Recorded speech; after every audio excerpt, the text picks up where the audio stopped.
¿Ven mi pantalla? Sí, Bueno, fantástico. Hola, Luana. Te reconocí la voz. hola. Bueno, como ustedes saben, a mi cargo está el dictado de la unidad 1 del programa Perspectiva Histórica de la Economía Política, y hoy veríamos lo que quedó pendiente del punto cuarto, el ser y el deber ser, ética y economía, relaciones y problemas. Que, bueno, los contenidos son más o menos los mismos, los objetivos ya los hemos visto, pero este objetivo, el segundo, de alguna manera, digamos, lo que vamos a ver hoy, intenta contemplar parcialmente el cumplimiento de este segundo objetivo. Por lo menos entre la economía y la ética. No incursionaremos en la cuestión ideológica hoy. A tal fin, la clase que propongo tiene esta estructura. En primer lugar, el tema del problema del ser y del deber ser, que es como un antecedente de lo que tenemos que ver. Una introducción a la ética, es decir, qué es la ética como parte de la filosofía y en qué componente se divide. Y después, ética y economía, una relación difícil que está basado en la contribución de Montucci, En busca del nexo perdido, que está basado en la contribución de Baringholtz, y ética privada y ética pública, que está basada en la segunda contribución de Luisa Montucci. Así que bueno, en algún caso aceptaremos sus afirmaciones y en otros casos pondremos algún cuestionamiento, digamos. Y bueno, obviamente haremos algunas pausas para que ustedes puedan preguntar o comentar lo que vamos viendo. Entonces empezamos con el problema del ser y el deber ser. Este es un problema de la filosofía de los últimos 2 siglos largos, ¿no? Es un problema de metaética, que es uno de los componentes de la ética que ya veremos, acerca de la posibilidad de deducir oraciones normativas a partir de oraciones descriptivas. Es un problema filosófico que lo planteó por primera vez David Hume, ¿sí? Un autor escocés, amigo y mentor en algún sentido de Adam Smith. Las oraciones descriptivas son aquellas que dicen lo que es el caso. Por ejemplo, los emperadores son crueles. Mientras que las oraciones normativas son aquellas que dicen lo que debe ser el caso. Los emperadores deben ser crueles. Fíjense ustedes que hay una especie de paralelismo donde una oración normativa, en el campo económico, se correspondería con la economía normativa, y una oración descriptiva probablemente se correspondería con la economía positiva. Pero, repito, este no es un problema económico, este es un problema filosófico. Claro que, así como se pueden pedir justificación para las oraciones normativas, se puede pedir justificación para las oraciones descriptivas. Pero esto es otro problema que puede encontrar otras respuestas. ¿Cómo se justifican las oraciones descriptivas? Bueno, por ejemplo, a partir de la investigación empírica. Así, por ejemplo, el valor de verdad de la oración "los emperadores son crueles" se puede determinar haciendo una investigación histórica, es decir, analizando el caso a lo largo de los siglos y de las geografías de un conjunto de emperadores y ver su conducta. Y seguramente vamos a encontrar numerosos ejemplos, digamos. Ahora, no sucede lo mismo con la oración "los emperadores deben ser crueles", es decir, no se puede justificar esta afirmación empíricamente. La verdad o falsedad de esta segunda oración se debe determinar por otros métodos. Y si se descarta la posibilidad de probar su verdad a través de una deducción a partir de premisas verdaderas, como un silogismo, por ejemplo, entonces vale preguntar si hay algún otro camino. El abismo que separa a los hechos de los deberes no tiene nada que ver con el contenido de las proposiciones descriptivas de las que se parte. Lo mismo da, para el caso, si se trata de proposiciones metafísicas, científicas o de la vida cotidiana. El error se encuentra en el procedimiento, no en el punto de partida. La ambigüedad inadvertida entre lo empírico y lo normativo, en ciertos términos, conduce a falacias lógicas. Bueno, como esta falacia que está escrita acá. La esencia de la sexualidad es la procreación. Por lo tanto, la anticoncepción no está permitida porque no refleja la naturaleza de la sexualidad. Un disparate, pero que se ha afirmado durante siglos y se sigue afirmando en algunos círculos religiosos, por ejemplo. La dicotomía hechos-valores que plantea David Hume se relaciona con la dicotomía analítico-sintético. Las proposiciones analíticas o lógicas no tienen necesidad de verificación, siempre son verdaderas, mientras que las proposiciones sintéticas se deben verificar con la experiencia y por lo tanto pueden ser verdaderas o falsas. Ahí tenemos un retrato probablemente fiel de David Hume. Fíjense, David Hume vivió entre 1711 y 1776, es decir, era unos 12 años mayor que Smith, y justo muere cuando Smith publica La riqueza de las naciones. Llegó a verla, no la leyó por completo, y le mandó una carta muy entusiasta. Alan Ramsay fue un pintor muy famoso de Escocia. Hume venía de una familia muy rica, nobles tal vez, pero no era el primer hijo, por lo tanto, como existía el mayorazgo en aquel momento, él no heredó ni las propiedades ni el título nobiliario. Así que, como por su escepticismo religioso no fue aceptado en la universidad como profesor, era una de las luminarias del siglo XVIII, uno de los tipos más inteligentes que han existido.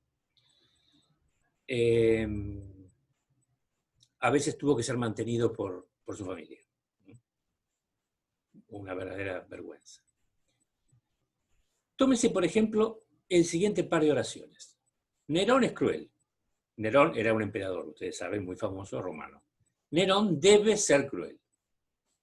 Obviamente la primera es descriptiva y la segunda es una normativa. Obviamente hay diferencia entre ambas. Para deducir una oración normativa, como esta segunda, una manera es construir un argumento que incluya una oración normativa entre las premisas. O sea, deducir una oración normativa de otra oración normativa. Por ejemplo, un silogismo aristotélico. Todos los emperadores deben ser crueles.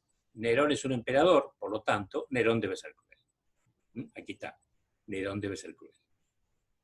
Pero ahora se puede preguntar por la justificación de la nueva oración normativa. Todos los emperadores deben ser crueles. Un camino es deducir la oración a través de otro argumento que incluya una premisa normativa. Por ejemplo, todos los líderes deben ser crueles. Todos los emperadores son líderes, por lo tanto, todos los emperadores deben ser crueles. Entonces, fíjense ustedes cómo estamos retrocediendo, digamos. Justifico una proposición normativa en otra proposición normativa y esta la justifico en otra. ¿Dónde termino?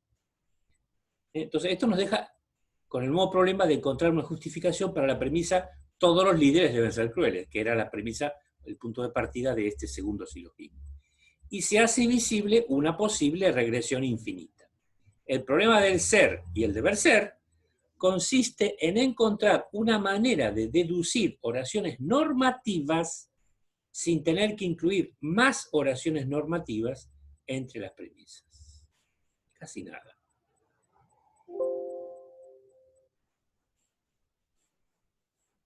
El problema fue presentado por primera vez por David Hume en su obra tal vez más importante, el Tratado sobre la naturaleza humana, que se publicó en 2 volúmenes entre 1739 y 1740. Vamos a leer con cierta calma el párrafo donde aparece este problema. Es, prosa del siglo XVIII, me disculpo por eso, pero bueno. No pudo evitar añadir a estos razonamientos una observación que quizás puede tener alguna importancia. Fíjense qué modesto el autor. En cada sistema de moralidad que he observado hasta ahora, encuentro siempre que el autor de ese sistema procede, algunas veces en la forma ordinaria de razonamiento, y establece la existencia de Dios, premisa normativa. O hace observaciones sobre asuntos humanos cuando de repente, dice Hume, soy sorprendido, porque en vez de las usuales copulaciones de proposiciones es o no es, me encuentro con proposiciones, ninguna de las cuales no está conectada con un debe o no debe. Este cambio es imperceptible para el lector, pero es sin embargo de consecuencias últimas, porque como éste debe o no debe expresa alguna nueva relación o afirmación, ésta debe necesariamente observarse y, lo más importante, explicarse. Al mismo tiempo debe darse una razón para algo que parece completamente inconcebible. ¿Cómo esta nueva relación puede ser una deducción de otras que son completamente diferentes de ella?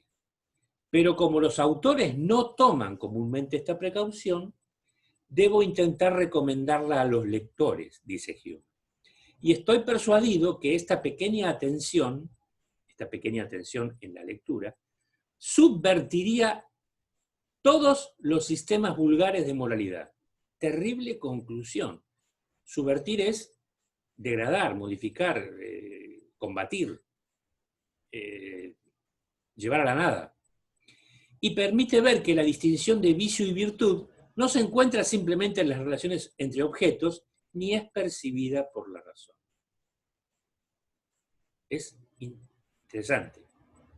Es decir, está diciendo, me sorprenden en mi buena fe sacando algo de la galera, diríamos, como un mago, un truco escénico. Una breve digresión. El tratado, ese texto de Hume, es una declaración clásica de empirismo, escepticismo y naturalismo. Ahí tenemos la portada del tomo 1 de la primera edición.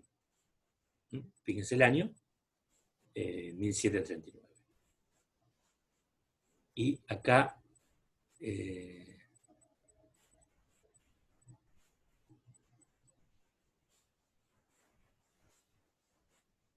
no aparece el autor. No, claro, la primera edición fue anónima. Tenía miedo, Hume. Si me preguntase aquí, dice Hume en otra parte del texto, si asiento sinceramente a este argumento, que parece me tomo tanto trabajo para inculcar en los otros, y si yo soy realmente uno de los escépticos que tienen todo por incierto y que nuestro juicio no posee ninguna medida de verdad o falsedad en ninguna cuestión, replicaré que este problema es enteramente superfluo y que ni yo ni ninguna otra persona mantuvo sincera y constantemente esta opinión. En la introducción, Hume presenta la idea de colocar toda la ciencia y la filosofía sobre una base, por entonces, novedosa: una investigación empírica de la naturaleza humana. Impresionado por los logros de Isaac Newton en las ciencias físicas, Hume, igual que Smith, ¿no? Ambos eran newtonianos, digamos, Hume trata de introducir el mismo método experimental de razonamiento en el estudio de la psicología humana con el objetivo de descubrir la extensión y fuerza de la comprensión humana. En una palabra, inferir leyes que tengan que ver con el entendimiento humano. Volvamos al problema del ser y del deber ser. La cita de Hume, tan extensa que leímos hace un momento, muestra que las proposiciones normativas, sea que expresen obligaciones, debe, o prohibiciones, no debe, tienen una estructura lógica distinta a la de las proposiciones fácticas, que se refieren, o descriptivas, ¿no?, a lo que es o no es. De modo que, si las primeras, las normativas, intentan deducirse de las segundas, descriptivas, pareceríamos estar ante un razonamiento falaz. Esto es, un razonamiento que puede resultar persuasivo, pero que es lógicamente incorrecto. Hasta el momento en que Hume escribió el mencionado pasaje, el problema del ser y el deber ser no había sido planteado ni propiamente reconocido como un problema por los filósofos morales. Es solo a partir de Hume, y obviamente a partir de la recuperación que se hace de la obra de Hume por algunos pensadores de mediados del siglo XX, que se percibió la complejidad del problema del ser y del deber ser, y se extendió la idea de que existe un abismo lógico insalvable entre el orden fáctico y el orden normativo. Repito, se extendió la idea entre los pensadores y los filósofos analíticos de que existe un abismo insalvable de tipo lógico entre el orden fáctico y el orden normativo. Desde entonces el problema ha crecido en importancia hasta convertirse en uno de los temas centrales de la metaética contemporánea. Meta es más allá de. Esto es muy interesante porque entonces ¿de dónde se derivan las proposiciones normativas? O sea, esto introduce un elemento de relativismo moral que debe ser tenido en cuenta. Ahí tenemos un monumento a David Hume, en la ciudad donde no pudo ser docente, hoy tiene su estatua. Bueno, muchos autores trataron este tema, pero una de las últimas contribuciones es de este señor, Nicolás Savadivker, que no tengo idea quién es, propuso una ampliación del argumento de Hume, al mostrar que aun cuando las normas pudiesen ser deducidas a partir de descripciones, este procedimiento no podría dar cuenta de la moralidad de las mismas. Esto se debe a que las premisas del razonamiento serían, por ser descriptivas, axiológicamente neutras. ¿Se acuerdan? Teoría de los valores. Por lo que no permitirían mostrar el carácter justo o correcto de este deber. Es decir, no permitirían justificar moralmente la conclusión normativa. Esto es terrible, porque entonces toda conclusión normativa podría ser válida.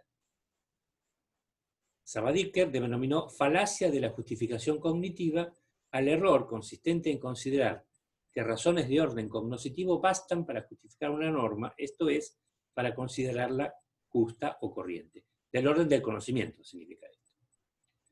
Hume también negó que los humanos tengan una concepción real del yo y defendió el determinismo causal como totalmente compatible con la libertad humana. Sus puntos de vista sobre la filosofía de la religión, incluido su rechazo de los milagros y el argumento del diseño de la existencia de Dios, fueron especialmente controvertidos para su época. Por eso el libro salió anónimamente y por eso le fue negada la cátedra en la universidad. David Hume influyó, fíjense ustedes, en el utilitarismo, ¿sí?, que es el antecedente de la teoría de la utilidad marginal, en el positivismo lógico, en la filosofía de la ciencia, la filosofía analítica, la ciencia cognitiva, la teología y otros movimientos. Por su parte, Immanuel Kant, el otro filósofo del siglo XVIII que está a la altura intelectual de Hume, atribuye a Hume el haber supuesto un estímulo para su pensamiento filosófico, para el pensamiento kantiano, que lo habría despertado de su sueño dogmático. Es una frase muy conocida en filosofía. ¿Qué es el sueño dogmático? El sueño dogmático era el sueño de la razón de poder penetrar en la naturaleza de las cosas, propio del iluminismo del siglo XVIII, de poder conocer la estructura del mundo, pero del mundo no como es para nosotros, sino como el mundo es en sí mismo, independientemente de cualquier sujeto cognoscente. Como el mundo existe ahí fuera de mí, y a través de la razón puedo penetrar en él. Y esto viene porque Kant era tributario del pensamiento cartesiano y era, por lo tanto, racionalista. Y los ingleses, obviamente Hume fue influenciado por otros filósofos previos, son más bien, desde el punto de vista filosófico, inductivistas y empiristas. Solo aceptan aquello que puede ser probado fácticamente. Obviamente Kant no se convirtió en empirista, pero empezó a ver el racionalismo con otros ojos.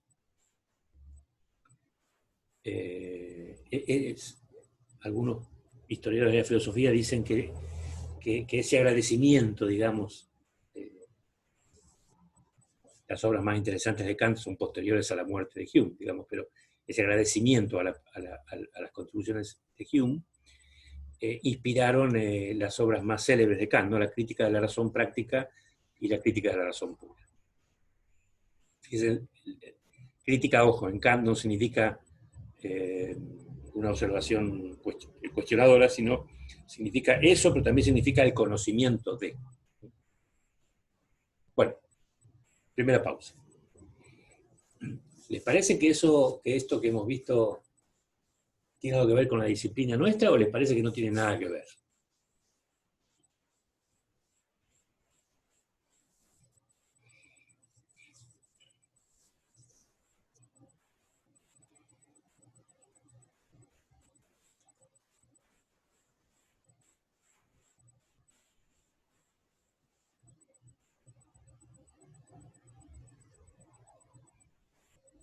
¿Están ahí?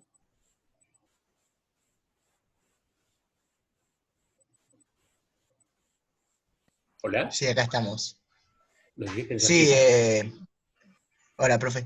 Para mí sí, tiene que ver con, sobre todo con todo de nuestra disciplina, el tema de la ética y la No, no, no, normativa y el no, pero empirismo. estoy hablando del problema del ser y del deber ser. O sea, esta idea de cómo justificar las proposiciones normativas, digamos. ¿Mm? O sea, lo que está diciendo Hume acá, que prácticamente es imposible hacerlo. Y quiero decir, imposible hacerlo desde un punto de vista de imparcialidad o neutralidad. ¿Mm? Solo se pueden justificar, y esta es una conclusión que yo obtuve después de leer estas cosas, a partir de una escala de valores. Pero las escalas de valores no tengo una norma que me prefiera, que me indique cuál es preferible a cuál. ¿Sí? Entonces ahí tenemos un problema interesante. Y después vamos a ver con Barinholtz que Barinholtz comparte la afirmación de Amartya Sen de que toda teoría económica tiene una base normativa. Especialmente aquellas teorías que pretenden no tenerla, digamos. Lo cual es un problema más relevante para nosotros. Bueno, pero es un poco lo que vimos ya de economía positiva y economía normativa, y esta cuestión de que se mezclan y que es imposible ser completamente, o decir, hacer análisis completamente que tengan que ver con la economía Está bien, positiva. pero acá tenés una fundamentación filosófica que con Fernández Paul no Claro, teníamos. sí. ¿Eh? Y no creo que Fernández Paul desconociera la contribución de Hume, digamos. Pero bueno, tal vez no la consideró relevante o tal vez dijo, bueno, yo quiero hacer un libro de divulgación, no me interesa tanto esta cuestión. Hume no solo es importante como filósofo. En la década de 1750, es decir, mientras Smith era profesor de filosofía moral en Glasgow, Hume escribió por lo menos 20 papers, hoy lo llamaríamos papers, eran trabajitos más bien cortos sobre un tema particular, sobre la balanza de comercio, sobre el dinero, sobre el tipo de interés. Y anticipa prácticamente todas las contribuciones de Smith de la riqueza de las naciones, pero con un lenguaje y una elegancia, han sido editadas y traducidas al español, ¿no? Hace ya muchos años. Que en algunos casos, bueno, el que elige los textos dice que la fineza analítica de Hume es tal vez superior a la de Smith. Está bien. Le pasa como a todo biógrafo, digamos, ¿no? Que se enamora de su biografiado, digamos, pero es cierto, hay cosas que son extraordinarias. Por ejemplo, el argumento para destruir la falacia de que es posible sostener una balanza comercial favorable indefinidamente es de Hume. Y es el único tema de los que trata Hume que Smith no trata en La riqueza de las naciones. Interesante. ¿Algo más?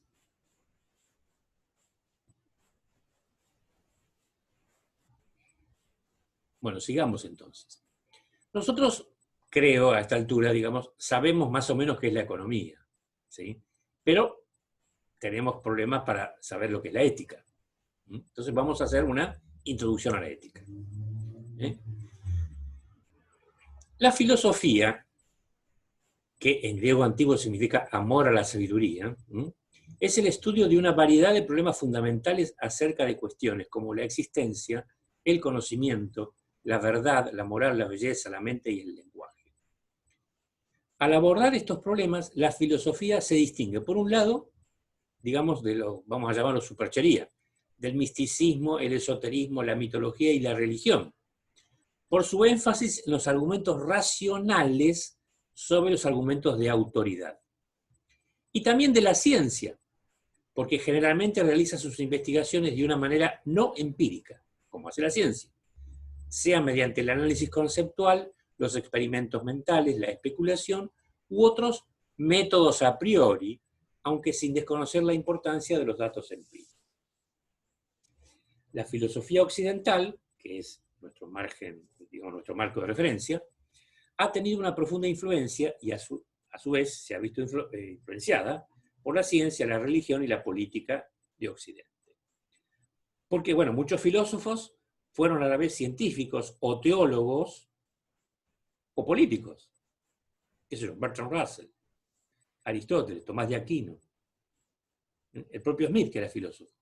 Y algunas nociones fundamentales de estas disciplinas todavía son objeto de estudio filosófico. Esta superposición entre disciplinas se debe a que la filosofía es una disciplina muy amplia, ¿sí? A pesar de que algunas disciplinas se derivan de la filosofía y le quitaron esa amplitud. Aquí tenemos a una representación idealizada de dos de los más grandes filósofos que han existido, Platón y Aristóteles, según un fresco de Rafael Sanzio, un pintor del Renacimiento que vivió 38 años nada más, llamado La Escuela de Atenas, donde aparecen representados todos las grandes figuras del pensamiento filosófico griego.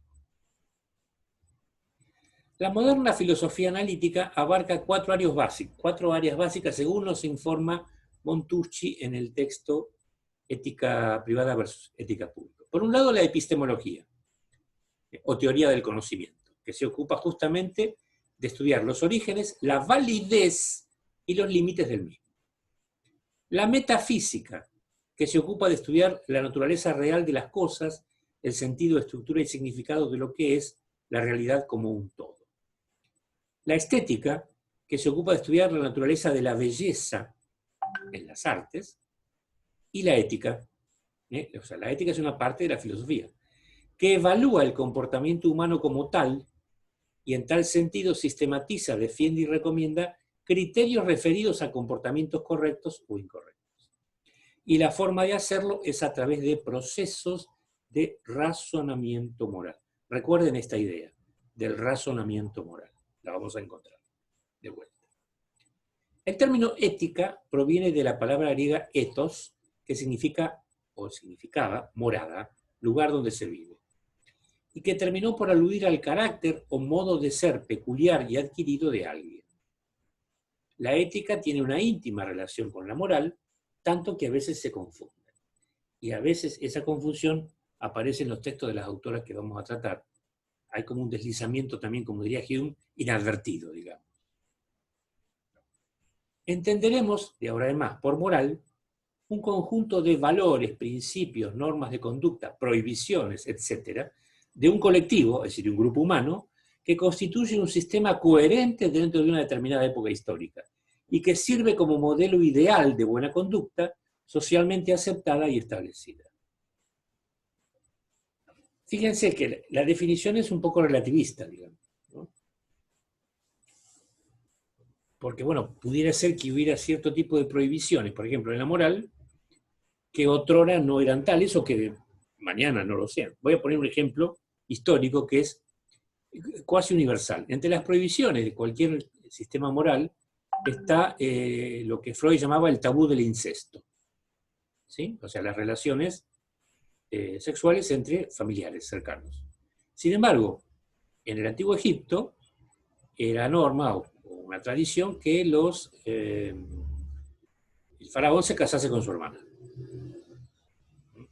Eso en las películas de Moisés, tanto las de dibujitos animados como las con actores, está así como escamoteado, digamos, no te lo cuentan. Pero bueno, era así. También, entre la aristocracia europea durante varios siglos era común casarse entre primos, por ejemplo. ¿Sí? Tal vez como forma de preservar la fortuna, no lo sé, pero bueno, ahí estoy hablando de un código moral que ha variado, digamos. O bueno, la edad límite para contraer matrimonio.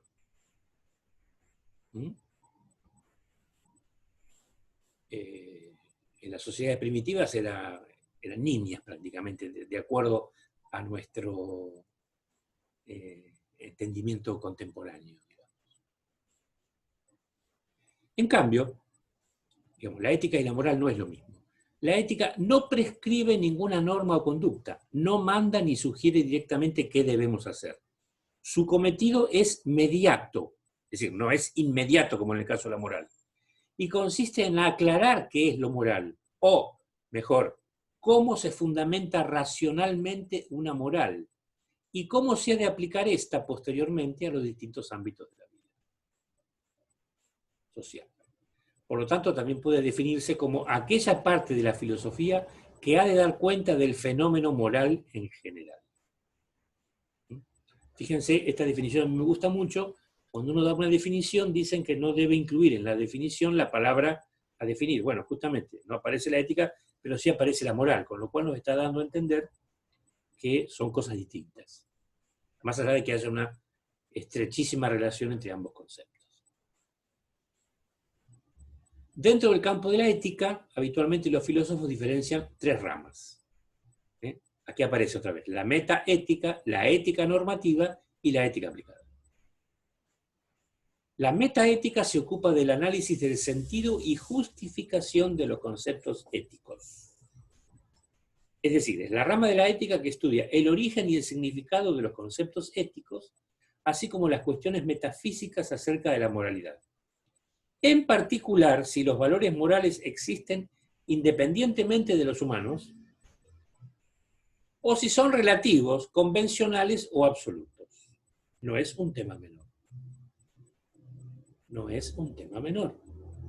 De hecho, también Montucci lo menciona en uno de los artículos cuando habla del relativismo moral contemporáneo. A diferencia de la ética tradicional, la metaética no responde a interrogantes como ¿qué es lo bueno?, sino más bien a ¿qué hace una persona cuando habla acerca de lo bueno? O bien, ¿qué características son propias del lenguaje moral? Se trata en suma de un discurso elucidatorio, esto quiere decir aclaratorio, perdón, que se ocupa a su vez de otro discurso, del discurso moral. O sea, un discurso que habla de otro discurso. Una doctrina ética elabora y verifica afirmaciones o juicios determinados. Una sentencia ética, juicio moral o declaración normativa es una afirmación que contendrá términos tales como bueno, malo, correcto, incorrecto, obligatorio, permitido, etc., referidos a una acción, a una decisión, o incluso contendrá a las intenciones de quien actúa o decide algo. Cuando se emplean sentencias éticas, se está valorando moralmente a personas, situaciones o acciones. Se establecen juicios morales, cuando por ejemplo se dice, este hombre es malo, no se debe matar, etc. En estas declaraciones aparecen los términos malo, no se debe, etc., que implican valoraciones de tipo moral. La metaética tiene varios problemas. Uno es el que ya vimos, el del ser y el deber ser. Y el otro es lo que se llama el problema de la suerte moral, que tiene que ver con los grados de libertad que tiene un individuo en su acción cuando toma decisiones. Y íntimamente vinculado con esto, la cuestión acerca de la existencia o no del libre albedrío. Quizás la función más importante de la metaética sea de carácter nociológico. Establecer el modo en que podrían fundamentarse, si es que esto es posible, los juicios normativos o de valor. Fíjense que ya el autor de esta definición está abriendo el paraguas. Está jugando con la posibilidad de que tal vez esos juicios normativos no puedan fundamentarse, quiero decir, en forma racional. Es decir, que aunque en la metaética prima una pretensión de neutralidad normativa y valorativa en sus análisis, su hacer está estrechamente relacionado con la cuestión de la validez de las proposiciones morales. En el campo de la metaética es posible diferenciar entre dos grandes teorías. Por un lado, la teoría realista, que sostiene que los valores morales integran la estructura objetiva de la realidad. O sea, tienen independencia de la mente del observador. Al describir la realidad, pueden evaluarse como falsos o verdaderos. Por su lado, la teoría antirrealista, en cambio, afirma que los valores no componen esa estructura objetiva y por eso no existe un conocimiento moral. Esto sí que da lugar al relativismo moral. La segunda rama es la ética normativa, que se ocupa de evaluar los elementos o principios morales presentados por la metaética y formular criterios que permitan justificar las reglas y juicios que se presentan acerca de lo que es bueno y correcto. Es decir, arriba está la metaética y por debajo está la ética normativa. En definitiva, se trata de poder llegar a establecer un criterio final de conducta moral que pudiera ser aceptado por todos.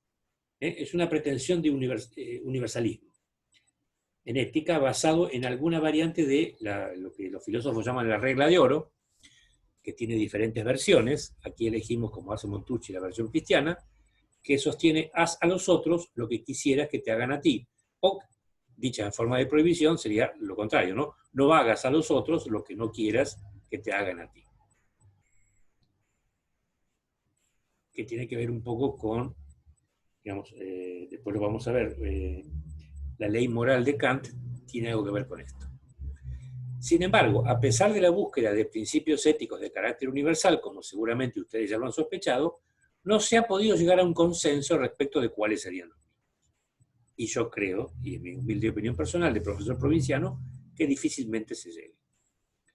Dentro de la ética normativa existen tres posturas principales. Por un lado, el consecuencialismo. Me costó aprender esta palabra. Que sostiene que las acciones se deben juzgar solo con base a si sus consecuencias son favorables o desfavorables. Distintas versiones del consecualismo difieren, sin embargo, acerca de qué consecuencias son relevantes para determinar la moralidad o no de una acción. Por ejemplo, el egoísmo moral considera que una acción será moralmente correcta solo cuando sus consecuencias sean favorables al que la realiza. Annie Rand, la famosa economista tan citada por nuestro expresidente. En cambio, el utilitarismo sostiene que una acción será moralmente correcta solo cuando sus consecuencias sean favorables para una mayoría. Esta es lo que dijo Jeremy Bentham, el filósofo fundador de esta corriente filosófica. El bien mayor, digamos, para el número más amplio, sería la traducción. También existe un debate sobre qué se debe contar como una consecuencia favorable. La deontología. Onto es lo que se debe hacer. Sostiene que existen deberes que deben ser cumplidos, más allá de las consecuencias favorables o desfavorables que puedan traer, y que cumplir con esos deberes es actuar moralmente. Y ahí es donde voy a comentarla, no está transcrita, la máxima de Kant, lo que se conoce como el imperativo kantiano, que dice así: obra solo según la máxima tal que puedas querer al mismo tiempo que se convierta en ley universal. Lo repito. Obra solo según la máxima tal que puedas querer al mismo tiempo que se convierta en ley universal. Por ejemplo, no mates. Bueno, esto obviamente ha sido impugnado por numerosos filósofos posteriores a Kant, porque piensan que establece un absolutismo de imposible cumplimiento en la práctica.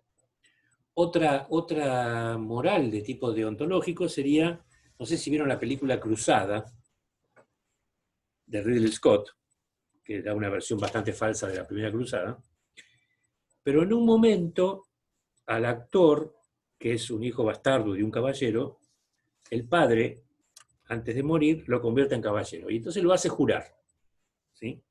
Y el juramento es claramente deontológico. Lo busqué porque a mí me impresionó siempre. Son 4 proposiciones, digamos, que el caballero debe cumplir. Fíjense. No muestres miedo frente a tus enemigos. Escuchen atención. Di siempre la verdad, aunque te cueste la vida. Tercero, protege a los desamparados. Y cuarto, no hagas el mal. Entonces, esto es deontología pura. Existen deberes que deben ser cumplidos, más allá de si traen consecuencias favorables o desfavorables. Es decir, no importan las consecuencias. Sería lo que la deontología sostiene. Por ejemplo, cuidar a nuestros hijos es un deber, y es moralmente incorrecto no hacerlo, aun cuando esto pueda resultar en grandes beneficios económicos. Por supuesto que hay distintas teorías deontológicas que difieren en el método para determinar los deberes y consecuentemente en la lista de deberes a cumplir, obviamente. La ética de las virtudes, por ejemplo, se enfoca en la importancia de desarrollar buenos hábitos de conducta o virtudes y de evitar los malos hábitos, es decir, los vicios. Bueno, aquí también nos vemos en la dificultad de decir que es una virtud y que es un vicio. La ética normativa siempre ha estado presente en el pensamiento occidental desde Aristóteles, y aún desde antes, y se han propuesto distintas clasificaciones de sus doctrinas. Sin embargo, la distinción entre éticas consecuencialistas y éticas deontológicas es la de mayor fuerza y discusión en el ámbito contemporáneo. Las teorías éticas también se pueden distinguir según los criterios que utilizan para evaluar el bien moral. Fíjense, el bien moral se puede evaluar por diferentes criterios. Por sus consecuencias, como el consecuencialismo. Por las disposiciones de comportamiento, rasgos de carácter y virtudes, ética de la virtud. Por sus intenciones, esto es muy peligroso. Como dice el refrán, el camino al infierno está empedrado de buenas intenciones. Por los objetivos hacia hechos morales, como objetivo de la evaluación moral sobre la propiedad o la acción, la deontología. O por la optimización de los intereses o de las partes interesadas, ética de preferencias, por el utilitarismo, por la eudaimonia, que sería la ética de la felicidad o del bienestar. Por último, tenemos la tercera rama, que es la ética aplicada, que es la rama de la ética, estaría como en el fondo, digamos, o debajo, ¿no? Y utiliza los conceptos e instrumentos desarrollados en la metaética y en la ética normativa para analizar cuestiones especiales y controvertidas en diferentes campos. Luisa Montucci da estos ejemplos. La bioética, la ética de los negocios, si es que tal cosa existe, eso lo digo yo. La ética ambientalista, la ética sexual, la ética social, la ética pública, sobre la que trataremos de decir algo, la ética tecnológica y la ética de la información. Bueno, segunda pausa. O sea, lo que vemos hasta acá es un pantallazo de qué es la ética como parte de la filosofía y qué componentes tiene la misma, y bueno, y algunas teorías, simplemente esbozos de teorías éticas, digamos. Como para saber de qué estamos hablando cuando intentamos vincularla ahora con la economía. Los escucho.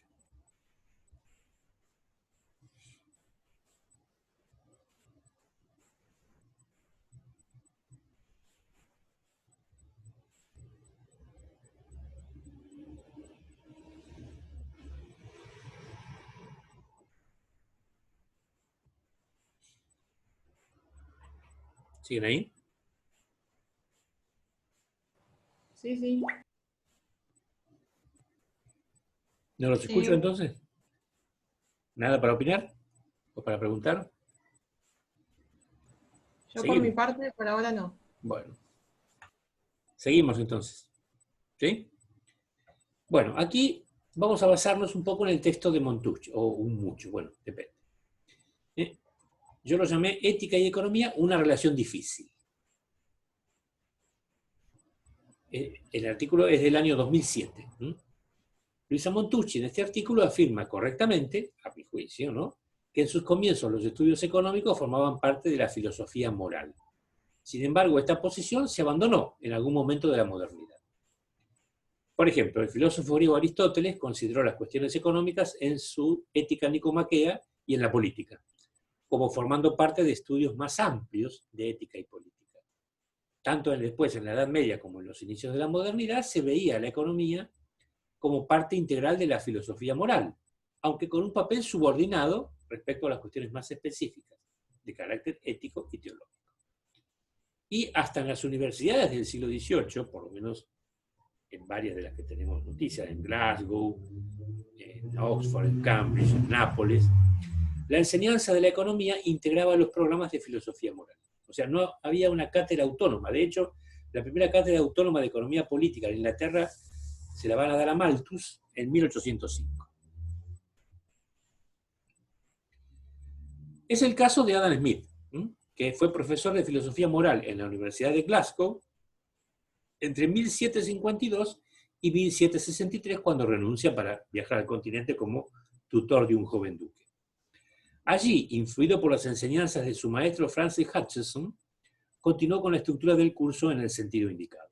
O sea, Francis Hutcheson, que había sido profesor de Smith en su juventud, después era el que ocupaba la cátedra de filosofía moral, ¿sí?, antes que Smith.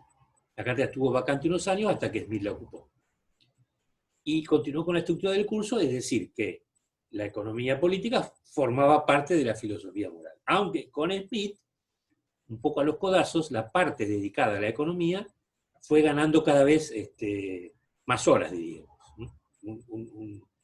Fue desalojando a otros temas. En 1759, Smith comienza a adquirir una moderada fama con la publicación de su obra Teoría de los Sentimientos Morales, que obviamente versa sobre la materia objeto de su disciplina. En esa obra, el filósofo discute una amplia gama de valores o virtudes, tema caro a la ética normativa, algunos de los cuales después vuelve a plantear en su obra cumbre, La riqueza de las naciones, de 1776.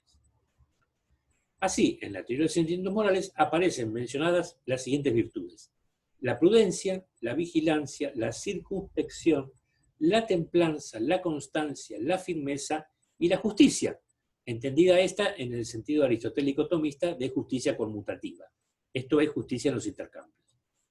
Finalmente, para Smith, la benevolencia aparece como la virtud de mayor nivel. En sus escritos relacionados con la economía, incluida La riqueza de las naciones, hay otros 2 textos más, Smith enfatiza la importancia de algunas virtudes en los procesos económicos.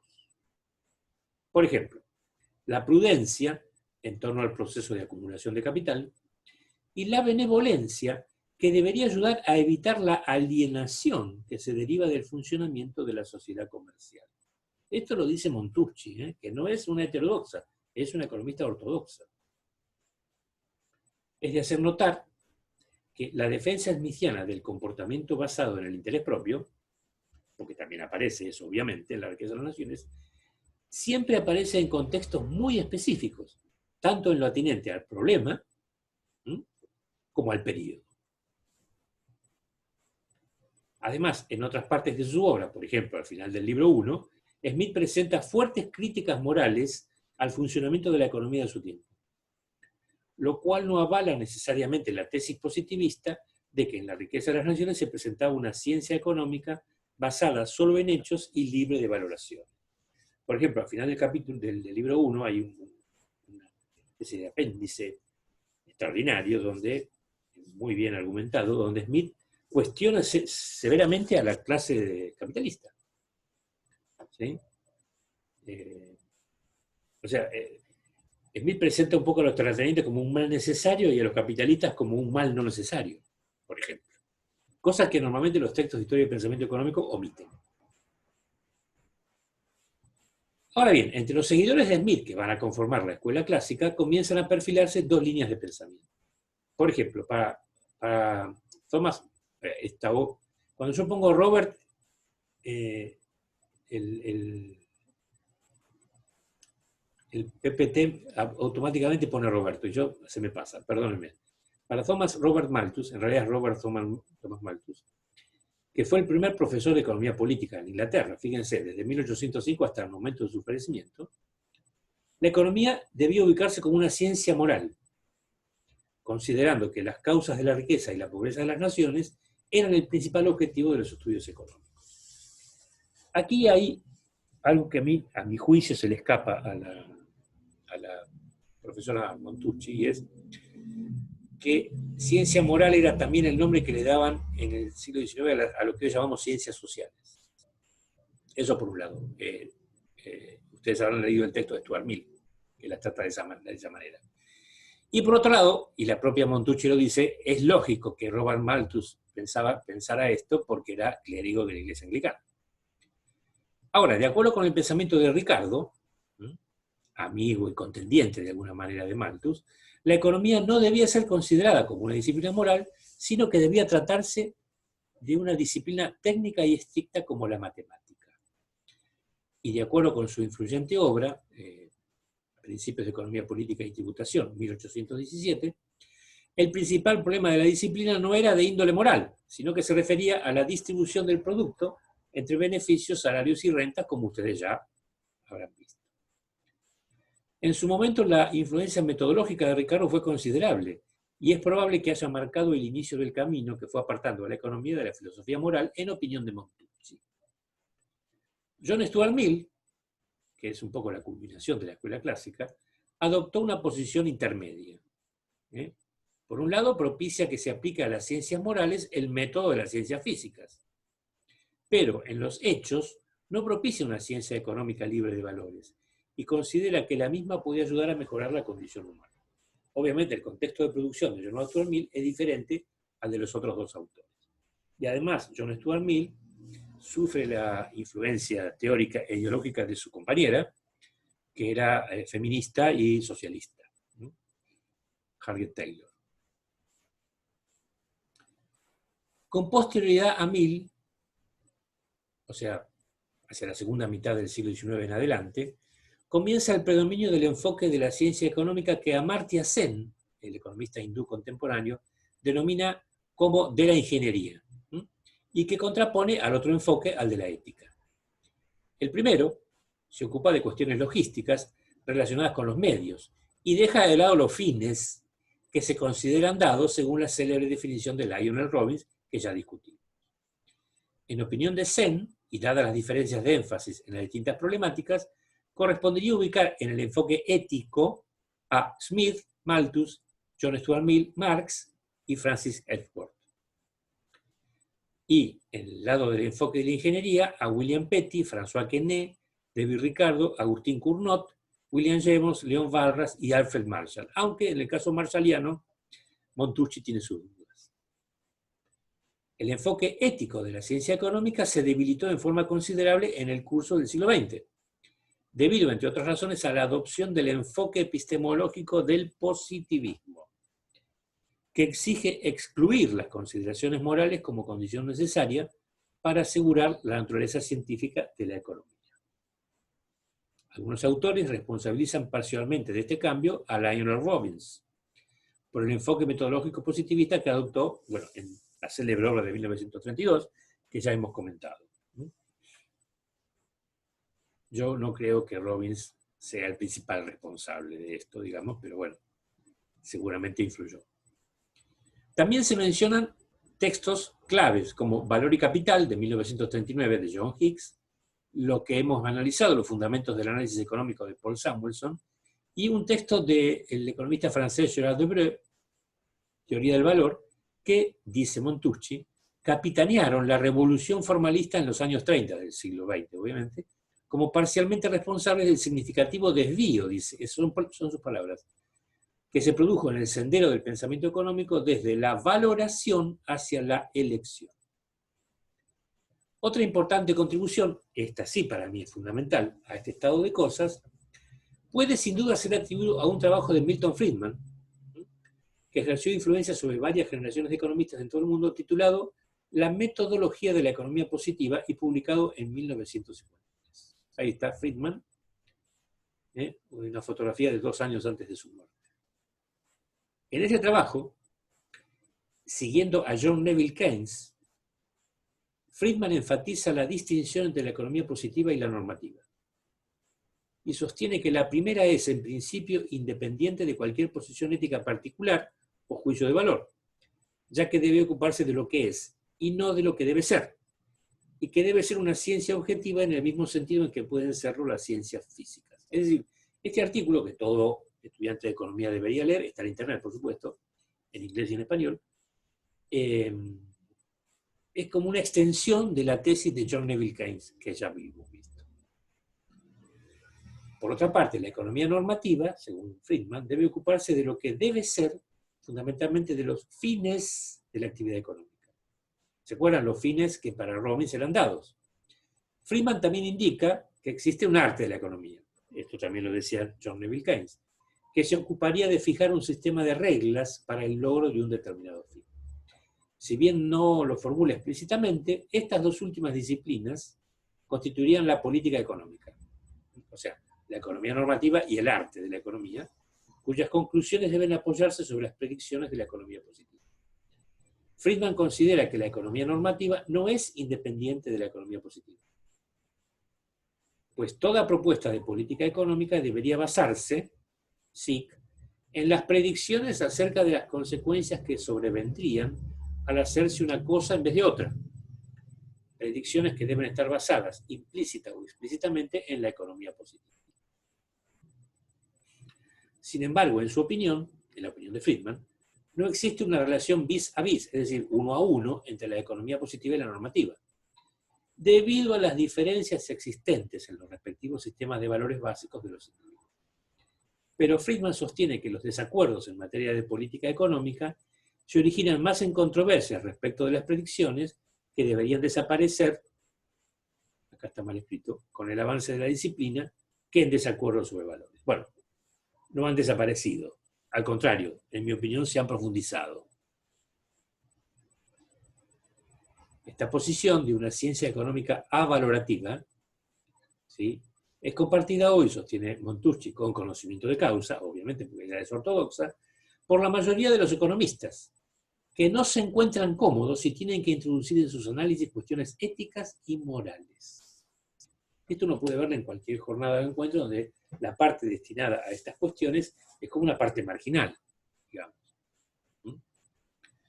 Sin embargo, los economistas que rechazan la posibilidad de introducir cuestiones valorativas y éticas en sus análisis por considerarlas no pertinentes, aceptan que la ciencia económica positiva es relevante para la política económica.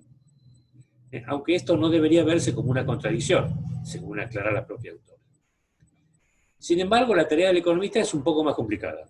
¿Por qué? Porque políticas alternativas para alcanzar un determinado fin pueden tener distintas consecuencias, además del objetivo específico que se pretende con valoraciones morales diferentes. Bueno, esto, de hecho, no es que puedan, de hecho, lo han tenido y lo siguen teniendo. En definitiva, al determinar todas las posibles consecuencias de dichas políticas económicas alternativas, dice Montucci, parece difícil poder evitar la consideración de cuestiones de índole moral.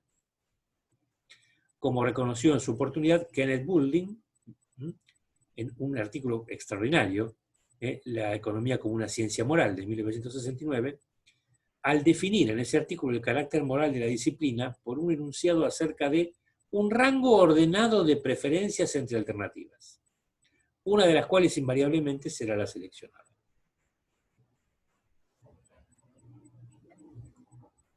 Tal vez lo introduzcamos como bibliografía el próximo año, ¿no?, este artículo. Ahora, tiene toda una historia el autor porque era cuáquero, ¿no? Y los cuáqueros tienen una religión disidente de origen británico, tienen un sentido moral en su propia persona muy, muy fuerte, digamos. Así que es casi natural, digamos, que concibiera la economía como una ciencia moral, ¿no?, a la manera de Malthus, tal vez. Hay que tener en cuenta que en la actividad profesional de los economistas es muy difícil poder separar la parte puramente técnica de la parte valorativa, como había sido formulado también muy tempranamente por Fritz Machlup en un artículo del mismo año de 1969, citado por Montucci en la Biblia. Este es un economista que estudió en su momento la inflación. Esto es así porque el economista necesitaría comprender acerca de la ética para interpretar cabalmente los objetivos que plantean los hacedores de la política económica, los policymakers. Los cursos de acción y el análisis de sus consecuencias aparecen casi siempre influenciados por los valores de quien lo formula. Me remito a la experiencia argentina de cualquier época. Como observan varios autores, las cuestiones morales y éticas afloran continuamente, aunque sea de forma no explícita. Es cierto, afirma Montucci, que hay partes de la ciencia económica que no parecerían estar relacionados con consideraciones de tipo ética y que de algún modo estarían corroborando el enfoque de que se llamó de la ingeniería. Sin embargo, dice Montucci, hay que aceptar que existen por lo menos 3 maneras en que tales consideraciones asumen un carácter relevante en la disciplina y que moldean la forma de hacer ciencia. Casi nada. 3 maneras en que tales consideraciones asumen un carácter relevante en la disciplina, tan relevante que moldean la forma de hacer ciencia de quienes la practican, es decir, de los economistas.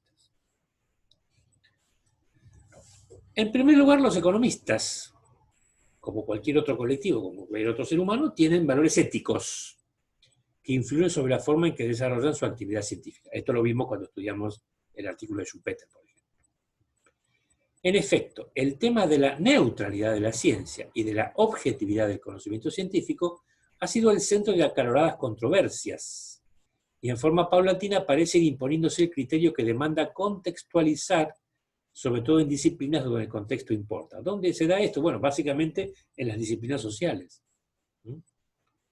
Aunque es cierto, dice Montucci, un poco contradictoriamente, que este punto de vista parecería no afectar el criterio de objetividad, sí lo afectaría el hecho de que valores contextuales den forma y condiciones a ese mismo conocimiento. El problema en realidad se plantearía en el caso de que se aceptara la vigencia de un paradigma kuhniano, en el cual las teorías tendrían vigencia y coherencia en el contexto de un punto de vista respecto del mundo que establecería la orientación de la investigación científica, los problemas relevantes, las preguntas a formular y un vasto etcétera, en el cual Montucci incluye hasta el lenguaje.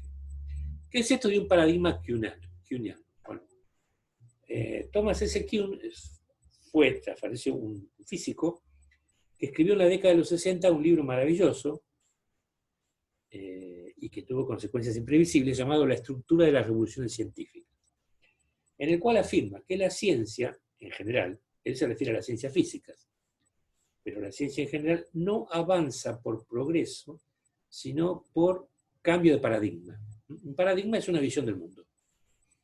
¿Sí? Entonces, obviamente, cada paradigma tiene metodologías, problemáticas, lenguajes, conceptos, etcétera, diferentes.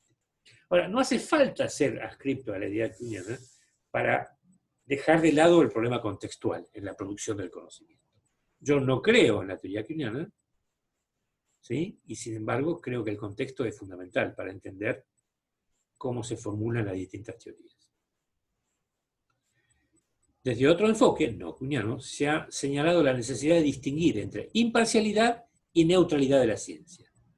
Entonces, la primera condición, la imparcialidad, es necesaria para la construcción de teorías científicas válidas. Y ello requiere que su evaluación sea hecha en términos de datos empíricos y valores epistémicos, es decir, no en datos morales o ideológicos. Pero aún así, la teoría podría resultar no neutral respecto a valores. Podría ser imparcial, nos dice Montucci, pero podría ser no neutral. En segundo lugar, los agentes económicos. Primero los economistas, ahora los agentes económicos, que tienen valores que influyen sobre su comportamiento y en particular sobre su conducta económica. Si bien es cierto que estos suelen orientarse, los agentes, ¿no?, por su propio interés, no puede ignorarse que también sus valores morales tienen incidencia en su conducta, no solo como individuos, sino también como agentes económicos. No es una fácil tarea combinar egoísmo con altruismo, nos dice Montucci, y además incorporar valores morales en una función de utilidad, como hace Olson, cuando habla de cierto tipo de individuos que incorporan el altruismo en su función de utilidad y que se convierten en líderes comunitarios, etc.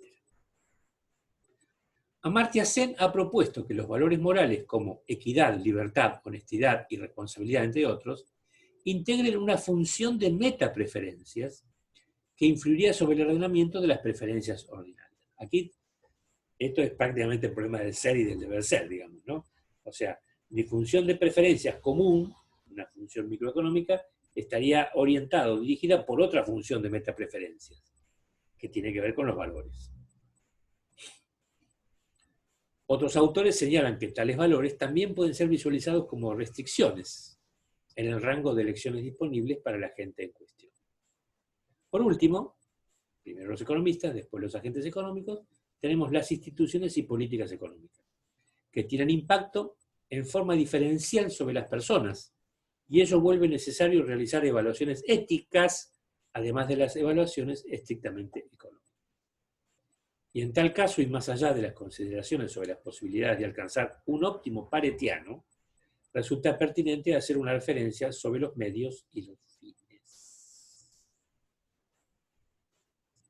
Según Montucci, es claro que alcanzar ese óptimo, el óptimo así definido por Pareto, es decir, esa situación en la cual no se puede mejorar la situación de ningún individuo del colectivo sin perjudicar a otro.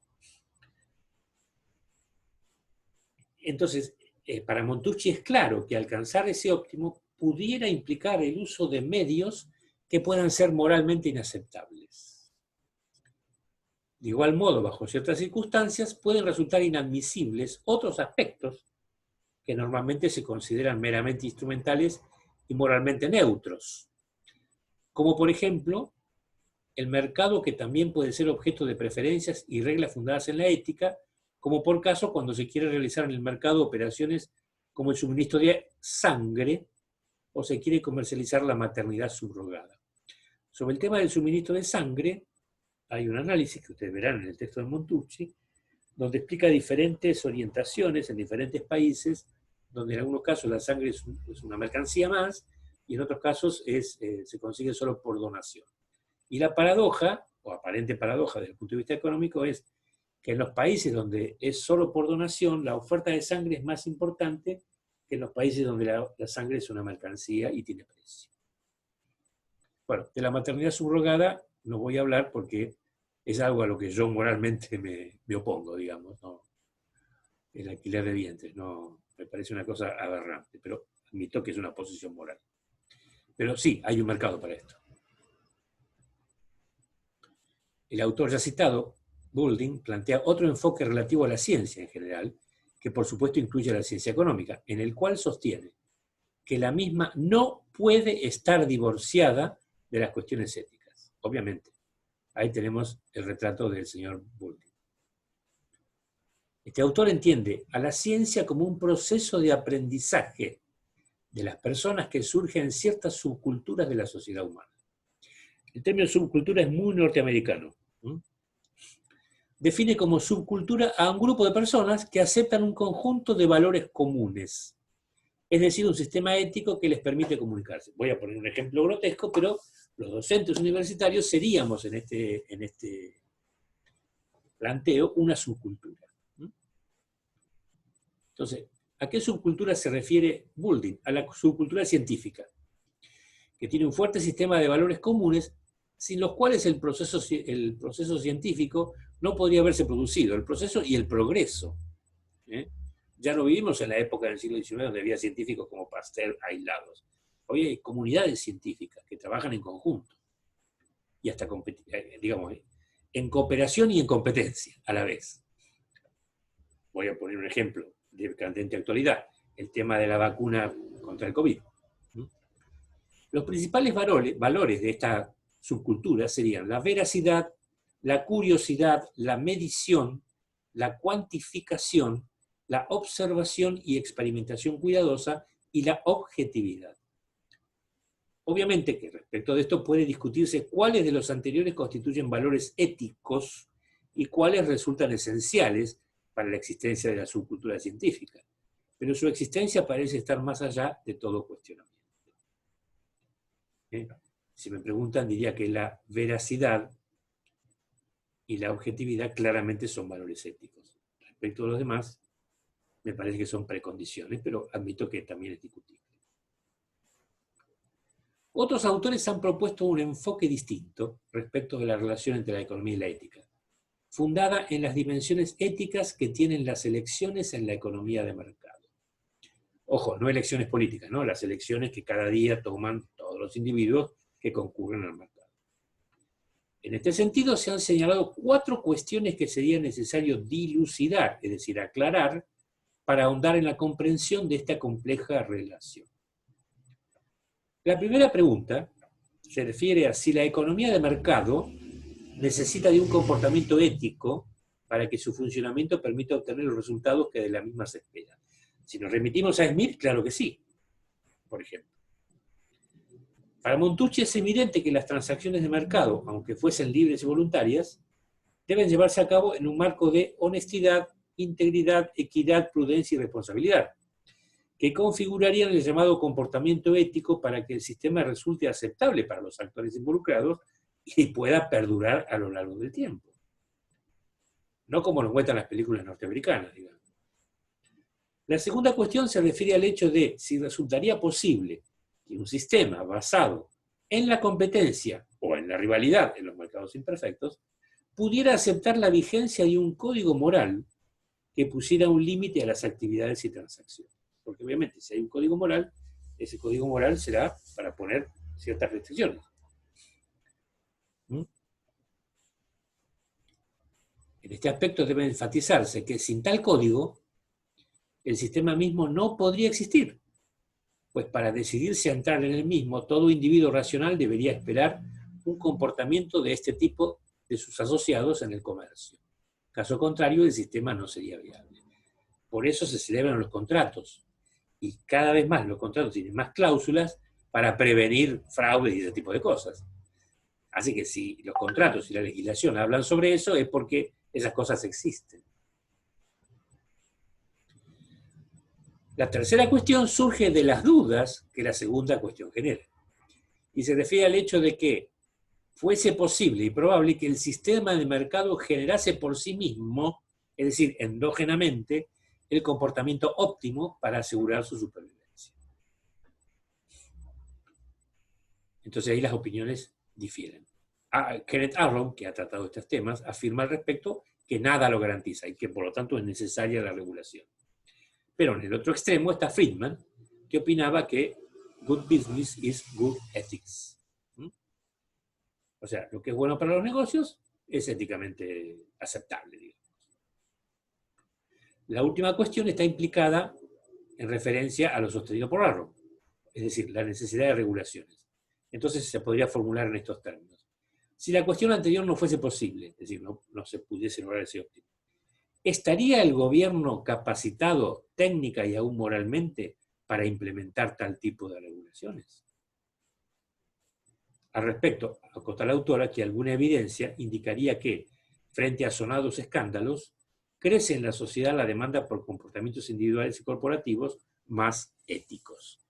Esto es eludir la cuestión, claramente.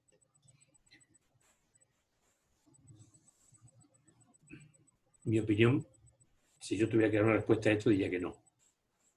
Pero entonces estamos en el horno. Entonces, una sociedad democrática debería ser capaz de generar un mecanismo endógeno para que un código de tal relevancia y magnitud pudiese celebrarse entre los actores involucrados. Un aspecto importante en la ciencia económica es el referido al concepto de racionalidad, considerado como el principio rector de la disciplina.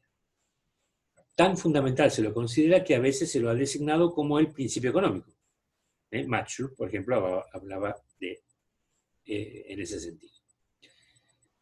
Ello supondría, dice Montucci, una idea muy clara e inequívoca respecto del significado de tal principio en el conjunto de la comunidad económica. Pero no es así, porque existen distintos conceptos de racionalidad en economía y en otras disciplinas. E inclusive se ha señalado que en distintas ramas de la ciencia económica se utilizan concepciones diferentes de racionalidad, que se han multiplicado a partir del desarrollo de la actividad del consumidor a principios del siglo XX, ya que ha sido en el campo de la micro donde se iniciaron análisis sistemáticos de la elección racional, como ustedes seguramente vieron en micro 1 y en micro 2. Sin embargo, ya los economistas clásicos habían planteado una versión del principio de racionalidad, que aún en el presente es aceptada por muchos economistas e inclusive por otros científicos no economistas. En la versión de los clásicos, un comportamiento racional implicaría que las personas adoptan medios que desde su punto de vista resultan adecuados para la consecución de los fines que pretenden alcanzar. Si estuviéramos analizándolo desde el punto de vista ético, sería una ética consecuencialista. Esto constituye sin duda, afirma la autora, un planteo muy restringido, ya que solo parecería limitarse a sostener que las personas no se comportan de manera estúpida, dice. Esta concepción de racionalidad, también identificada como racionalidad neoclásica, basada en la tradición otra vez de nuestro amigo David Hume, solo se refería a la manera óptima de utilizar medios para alcanzar determinados fines, sin entrar a analizar ni el valor, ni la calidad o la racionalidad de los medios y mucho menos de los fines. ¿Sí? O sea, ni los medios ni los fines interesarían, sino lo que está en el medio, esa caja negra, digamos. Y ya desde Aristóteles, hace 2500 años, se ha aceptado que en los comportamientos humanos que se han asumido como racionales aparecen implicados valores y preferencias. Y el modelo clásico de racionalidad que ha dominado el pensamiento de la economía desde Hume, en muchas ocasiones no ha podido dar respuestas satisfactorias porque suelen aparecer anomalías o comportamientos aparentemente irracionales. Como ejemplo de tales anomalías de comportamiento, la autora menciona el tema de los costos hundidos, el efecto certidumbre, que me lleva siempre a equivocarme, la aversión a las pérdidas y la inversión de las preferencias. Las anomalías pueden ser reconocidas y evitadas, aunque no obstante no puede dejar de considerarse el caso eventual en que las mismas no fuesen tales, sino que fuesen consecuencia de las valoraciones del agente económico que no habían sido consideradas en el análisis de la optimización, en el análisis teórico de la optimización. Es decir, que la gente tuviera una conducta que desde la ortodoxia se consideraría desviada. Un aspecto que no puede ser ignorado en materia de toma de decisiones es el referido al contexto, que tiene importancia crucial en las decisiones que se adopten, debiendo tenerse presente en este sentido no solo la incidencia de los valores propios de la gente, sino también los valores sociales que contextualizan sus acciones y deliberaciones. Como hacía, por ejemplo, Duesenberry en la teoría del ingreso relativo, ¿no? Donde el consumidor representativo no solo estaba influenciado por los valores propios, por su renta, sino que estaba influenciado por la renta promedio del grupo social con el cual el actor se refería. Y eso podía llevarlo a tomar decisiones que tal vez fuesen subóptimas. Entonces, al juicio de la autora, parecería adecuado, dice, incorporar otros conceptos de racionalidad que permitirían superar algunas de esas limitaciones, aunque no todas, lo aclararemos bien.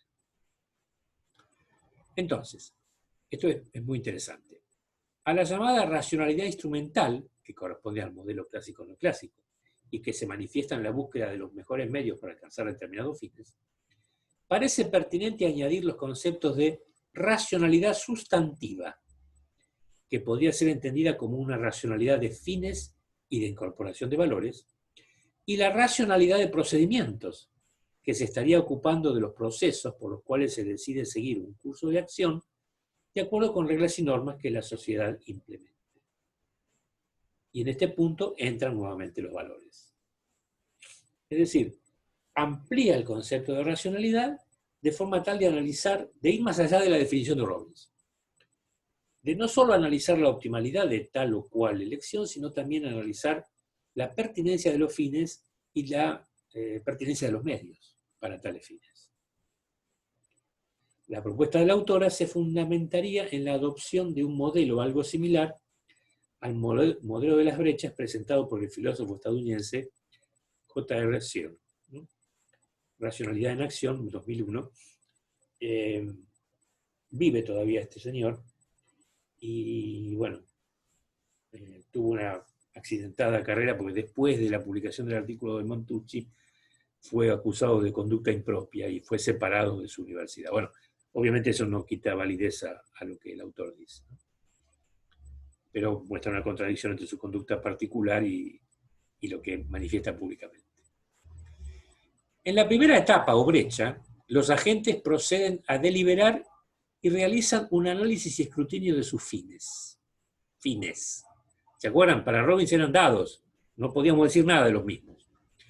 Evaluando su factibilidad e incorporando valores tales como el honor, la amistad, la honestidad, la equidad, la justicia y la libertad, el cuidado de la vida y de la naturaleza, entre otros. Este proceso de deliberación estaría dominado por esa racionalidad sustantiva.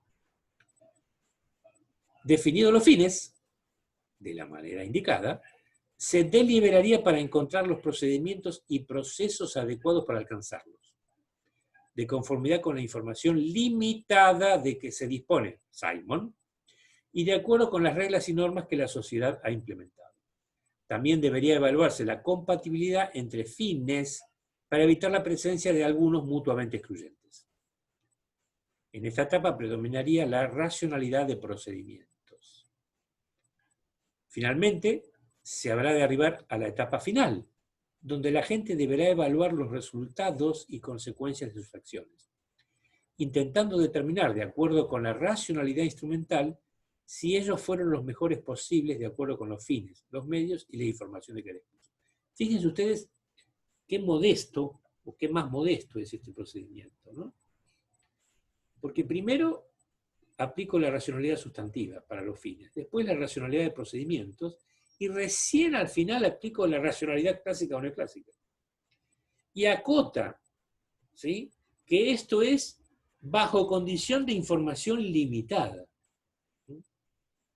Esto es muy, muy interesante. Y parecería ser un camino, digamos, que desgraciadamente no es aceptado por todos.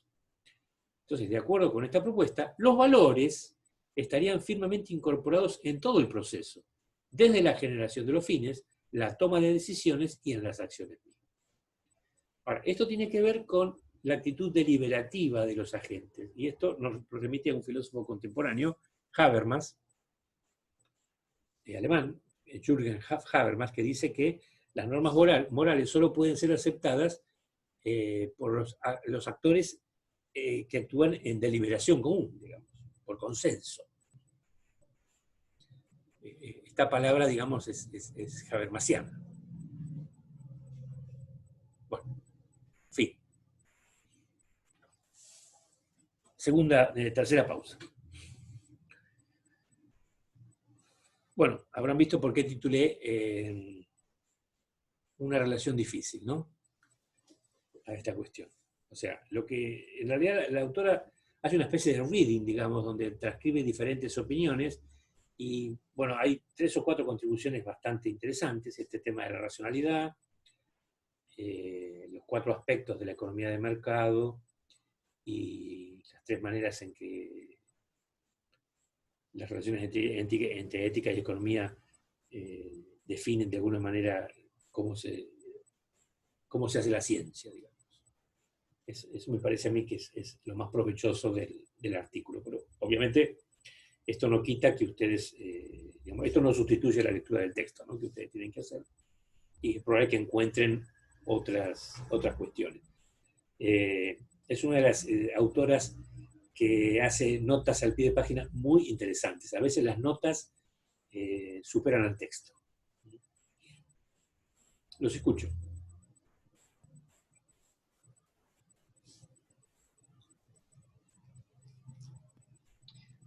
Cuando habla de valores sociales, está hablando de, o sea, en contraposición de los valores individuales, está hablando de la ética y la moral. Ahí con esa palabra valores sociales se refiere a las conductas morales.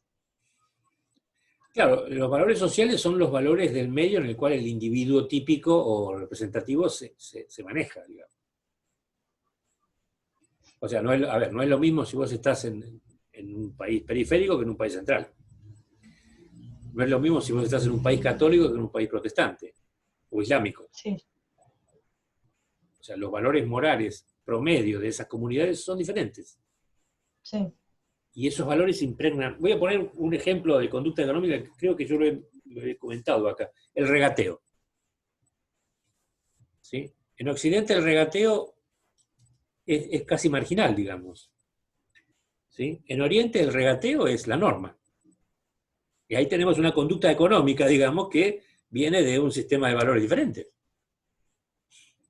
Si vos en Oriente el tipo te dice el precio y vos le aceptás el precio que te dice, te saca la cosa y no te la vende. Lo ofendés. Porque no le permitís ejercer su difícil arte del comercio, digamos. ¿Me explico?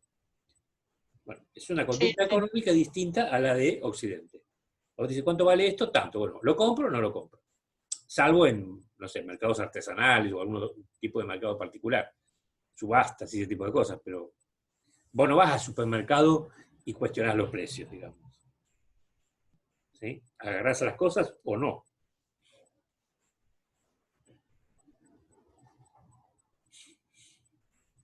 Pero, a ver, al margen de esto, al margen del tipo de cultura o sociedad analizada, lo que quiere decir es que a veces los individuos toman en cuenta más,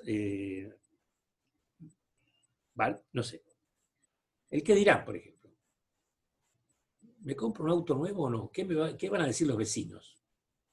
Suponete. Y ahí estás tomando una decisión subóptima, por ejemplo.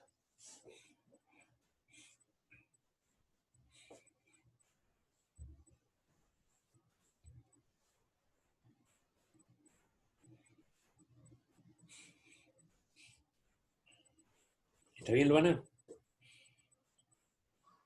Sí, sí. Digo, ¿me entendés? No te pregunto si estás de acuerdo, obviamente. Bien. Después, al principio, cuando hacías la diferencia de Malthus con Ricardo, ahí me perdí porque, o sea, lo que vimos fue totalmente distinto. O sea, vos decís, Malthus lo planteaba más como una ciencia moral y David Ricardo como que tenía en cuenta más cuestiones de economía más exacta, formal, y nosotros lo que vimos era como que los clásicos, entre ellos, o sea, Ricardo, planteaban esta cuestión de la economía como una disciplina política, por ahí que trascendía un poco. Me perdí como ahí con esa distinción, digamos.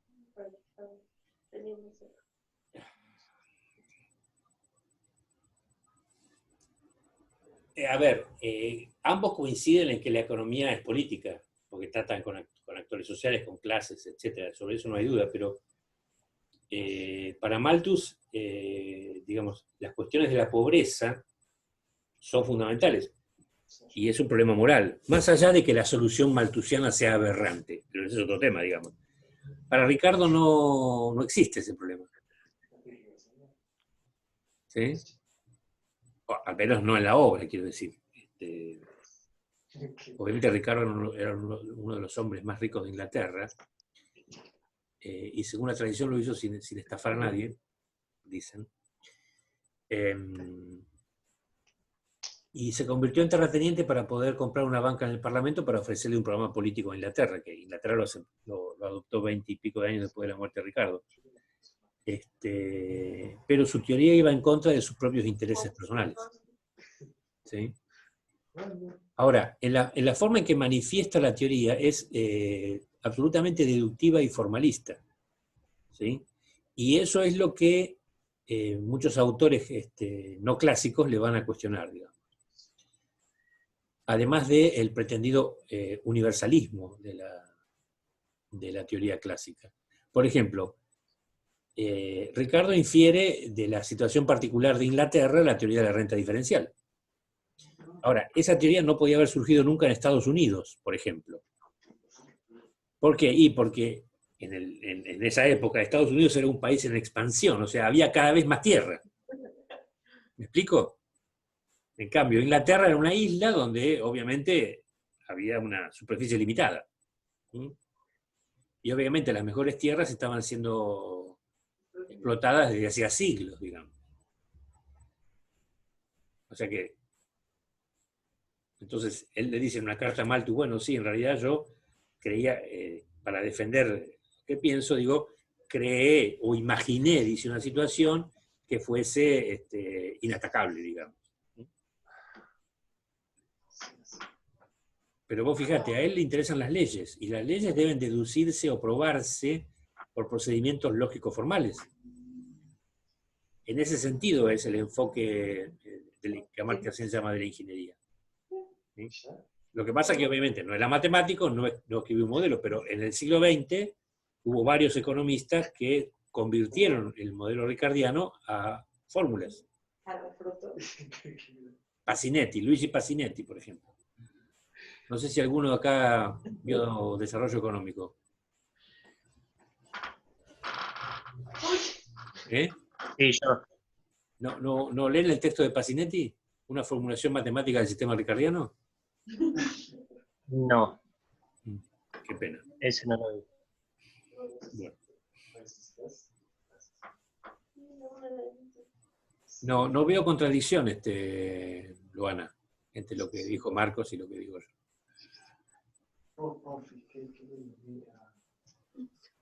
Sí, sí, entiendo. ¿Me perdí de algo? No me parece. Me perdí de algo, se están riendo. No, hay alguien que tiene el micrófono abierto y no se da cuenta, me parece. ¿Me disculpan un minuto? Hola. Hola. Estoy dando clase, mamá. ¿Cómo estás?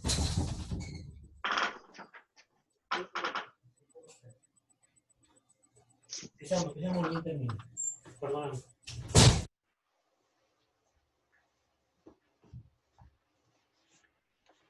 Sí, disculpan.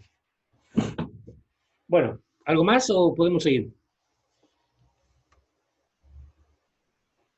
Por mí podemos seguir. Bueno. Bueno, entonces ahora pasamos al texto de Baringholtz, que es más atravesado. Espero que esto les sirva de ayuda para cuando lo lean.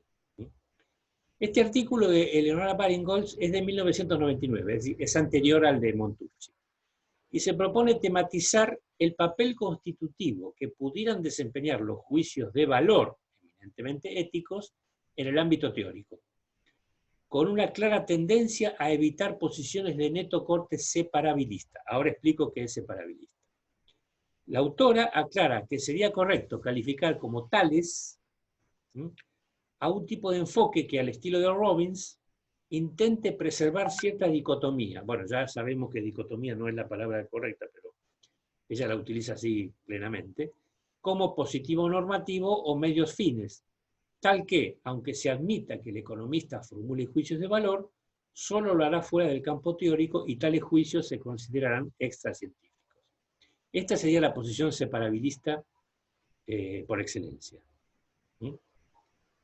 Este enfoque de marcado sesgo tecnocrático, dice Baringholtz, pretende asegurar que es decir, la única, ¿no?, la verdadera manera de hacer economía científica consiste en mantenerse dentro de los rígidos límites que la convierten en ciencia positiva.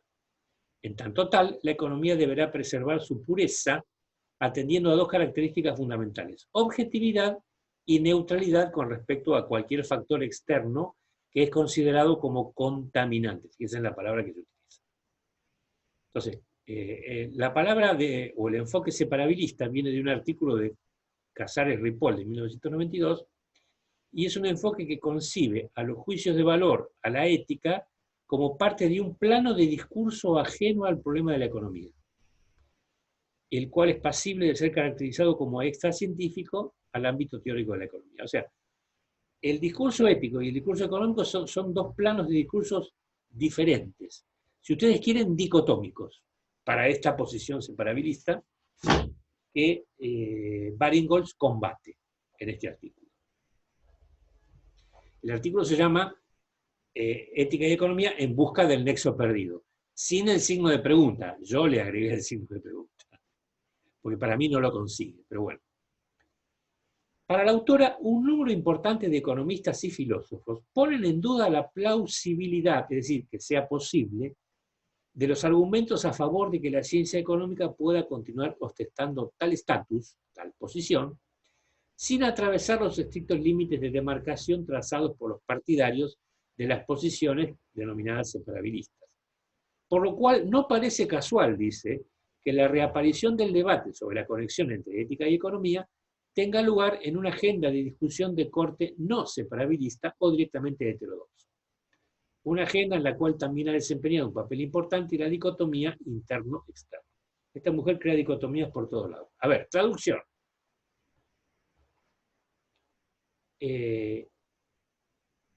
La ciencia económica, para poder seguir manteniendo el estatus científico, debería superar esa barrera separabilista.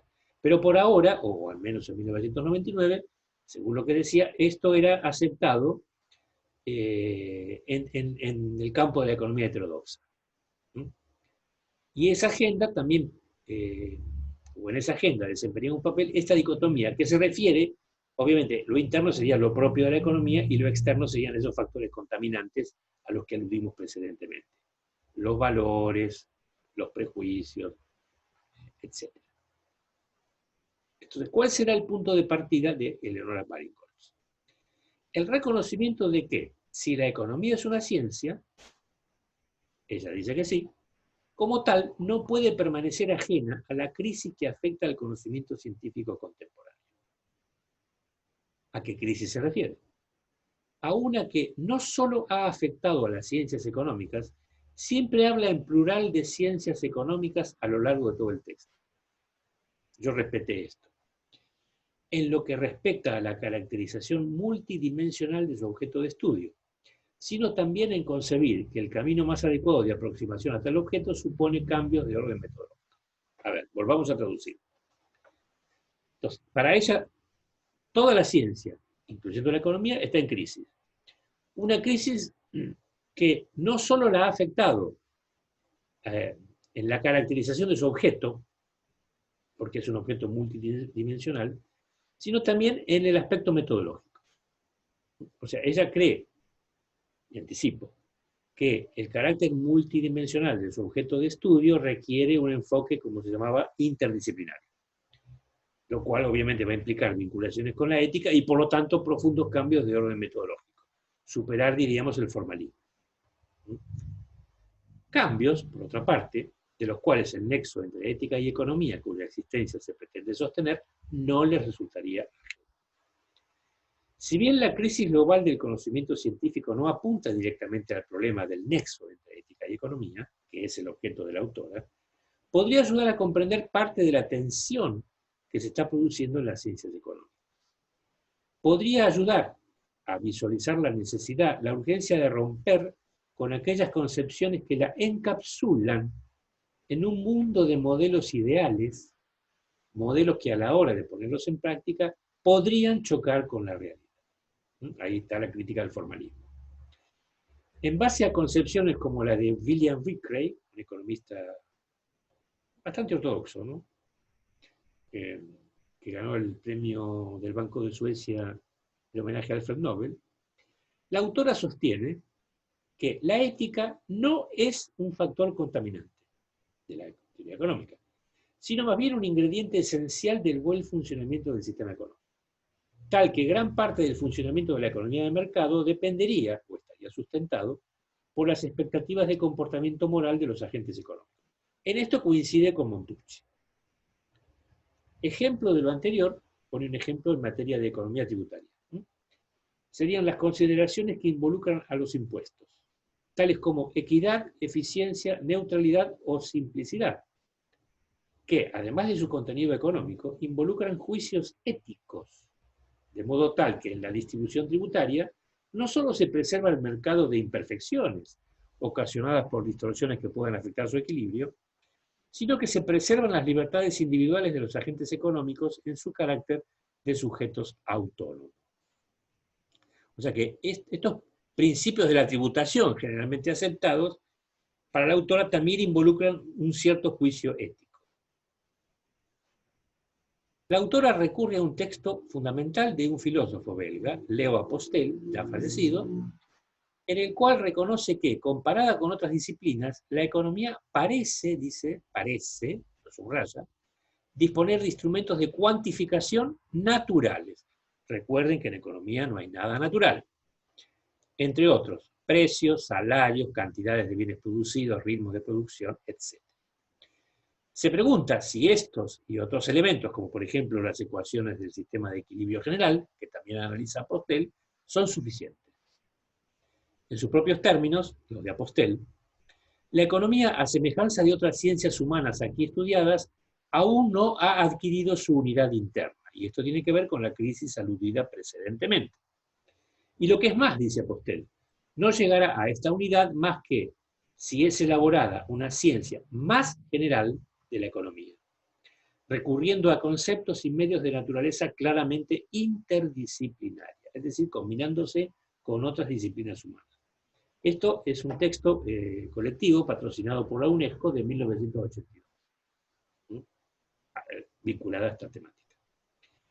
Si bien el filósofo belga no apunta directamente a la relación entre ética y economía, admite la necesidad de una apertura de las ciencias económicas hacia otras disciplinas del área humanística, en combinación con lo que él denomina disciplinas sintetizantes.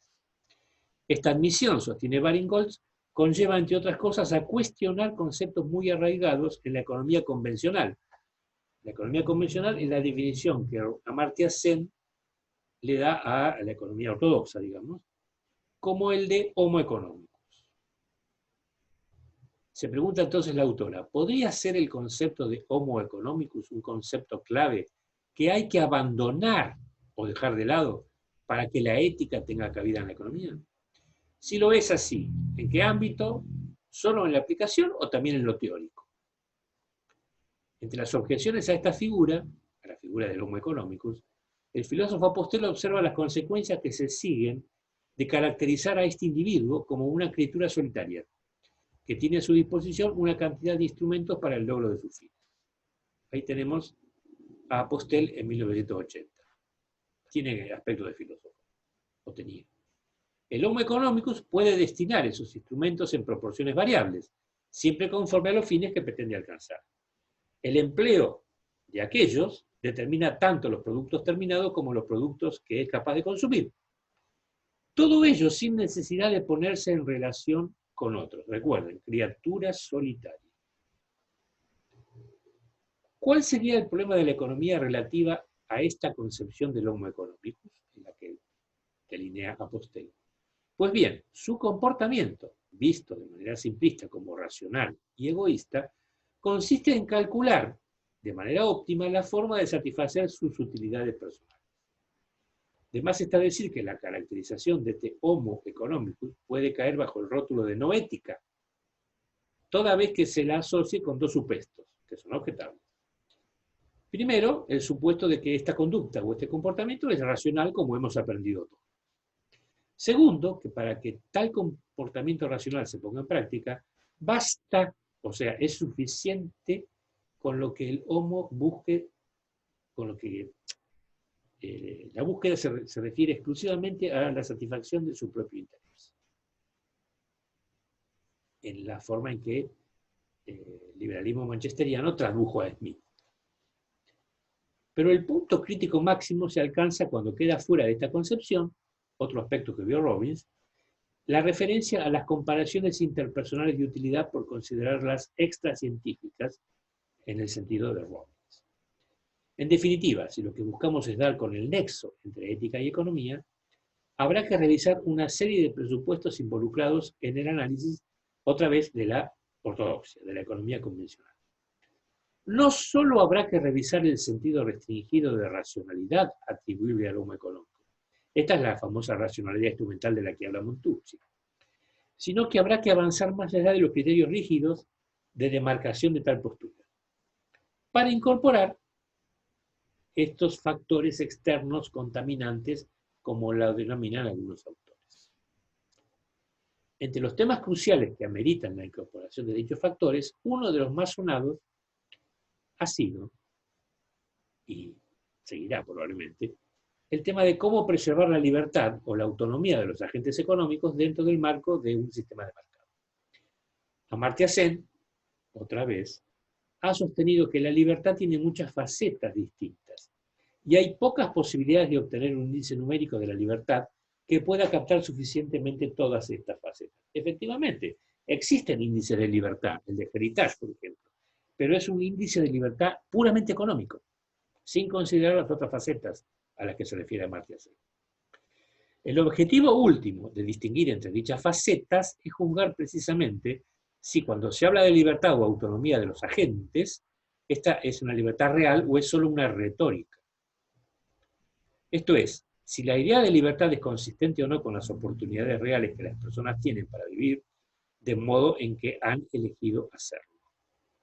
Si se puede seguir sosteniendo de manera consistente la idea de libertad sobre la base de que las preferencias y elecciones de un individuo puedan estar orientadas exclusivamente al interés personal, como dice la ortodoxia, o si este no solo es un supuesto limitado, sino además erróneo.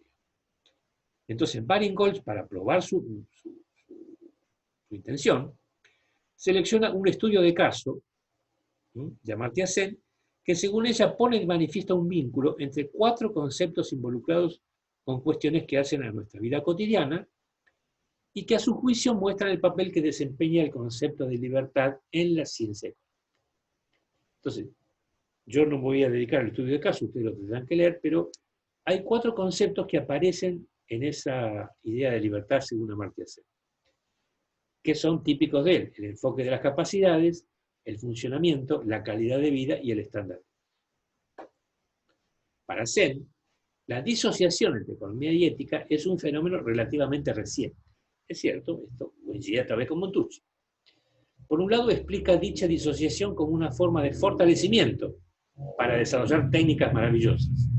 Esto es SIC de Amartya Sen. Estas técnicas son los modelos, obviamente. Por el otro, se lo considera como una debilidad central, la privación de valores. Y ahí que distingan, o sean posible distinguir, dos cuestiones que afectan la relación entre ética y economía. La primera se refiere a la neutralidad de los problemas y conceptos abarcados por la economía. Una cuestión que nos remite a la posición de parte de los adherentes a la doctrina de la separabilidad y que queda encuadrada como una cuestión interna, propia de la disciplina. La segunda consiste en puntualizar el lugar de las cuestiones o problemas externos, tras lo cual cualquier rama de las ciencias económicas que huela a vinculaciones con disciplinas humanísticas termina ligada con este tipo de factores. Esto ocurre cuando se produce una evaluación ética de los acontecimientos económicos, tal que la conducta del Homo economicus se aleja de su aislamiento, deja de ser esa criatura solitaria, para interactuar con los demás, incorporándose a la vida social. Por ese camino transita, esta vez, una de las discusiones más sonadas y polémicas. ¿Cuál es la mejor noción de eficiencia y cuál el modelo de comportamiento racional que mejor le calza al Homo económico? ¿Es el de la optimalidad de Pareto, maximización del beneficio personal, o el de sus subsecuentes enmiendas y objeciones a dichas enmiendas? Esto es muy interesante. En una nota muy extensa, Baringholtz habla del concepto puramente paretiano y después de una serie de enmiendas que formula el propio Pareto y después de los criterios de compensación de Hicks y Kaldor, que también son objetados por Amartya Sen y por la autora del artículo.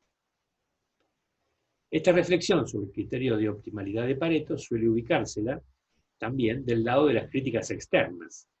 Externa en tanto afecta a la evaluación estándar del sistema de mercado. Esto no sería pertinente porque son enmiendas hechas desde el propio campo teórico de la ortodoxia económica. Al facilitar un espacio a la importancia social que puedan tener las conductas de los agentes económicos que interactúan en él, se pone de manifiesto la intención de subordinar las evaluaciones de mercado a evaluaciones más amplias. Luego de exponer y discutir diversas formas de considerar esas cuatro cuestiones mencionadas previamente en sus aspectos internos y externos, la autora finaliza su exposición coincidiendo con el economista hindú, es decir, con Amartya Sen, en que toda teoría económica, sea del tenor que sea, se verá en última instancia impregnada, empapada de juicios éticos. De ahí que, por otro lado, este contacto más íntimo sea más que un intercambio de ideas, sea tan íntimo, entre ética y economía, ¿no?, como para poder hablar de fusión o de inextricable unión, es decir, inseparable unión, en contra de lo que opinaba Robbins, de que se trata de dos discursos que pertenecen a planos claramente diferentes. Es decir, no cree esto el autor.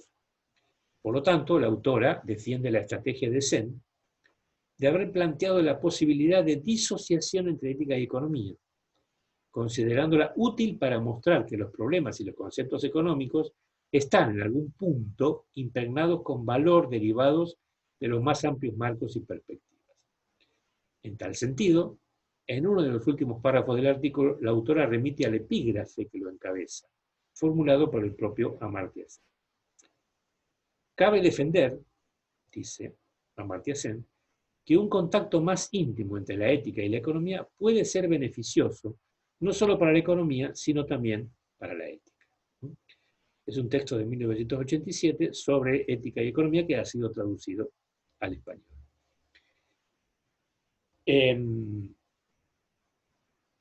A mi juicio, en este texto, la autora Baringholtz confunde ética con moral, porque habla permanentemente de valores y de juicios de valor, y no se refiere al contenido mediático que la ética tiene. Pero esta es una observación personal de alguien que no es especialista en ética. Bueno, ahora sí, aquí, disculpen los minutos que les he robado, aquí terminamos y me va a quedar la última parte que le voy a pedir autorización al profesor Gallo para darle el jueves que viene. Los escucho. Sí, es que están ahí todavía.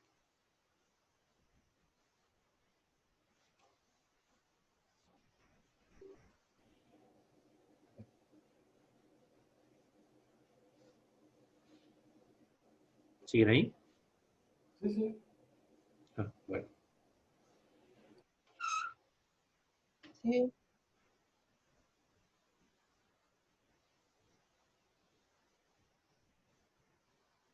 A mí esto último me hizo acordar por ahí a lo de lo que planteaba Schumpeter con ideología, digamos, de esta cuestión de que, esta cuestión positiva de que la ideología impregna la ciencia y que también es lo que le da el sentido al investigador de la búsqueda o el análisis, o sea, estos prejuicios que hacen que el investigador se pregunte, digamos, para encarar un análisis.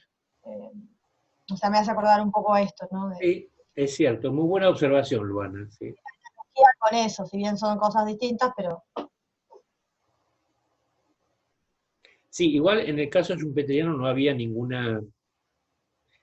argumento ético, digamos.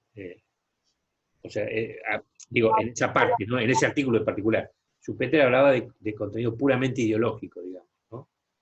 claro, pero la ideología no se puede ver como, o sea, conceptos éticos, por así Bueno, decirlo. puede haber conceptos éticos en una ideología y también puede haber conceptos no éticos desde otro punto de Claro, vista. sí, sí, sí, sí, ¿Sí? Por ejemplo, sí, el egoísmo moral del que hablamos hace un rato de Annie Rand, a mí me parece abominable, digamos, claro, sí, pero es concebido como una ética particular, digamos, súper claro. individualista, digamos, ¿no?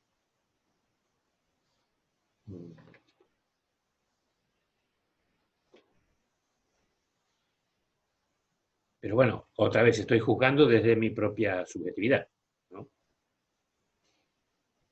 Sí, sí. Pero no, tu observación es interesante. Ahí hay un probable tema para un artículo, digamos, ¿no? Eh, vincular las tres cuestiones, la economía, la ética y la ideología. Sí. Pero me parece que es para un filósofo o un estudiante de filosofía, que a la vez sea estudiante de economía.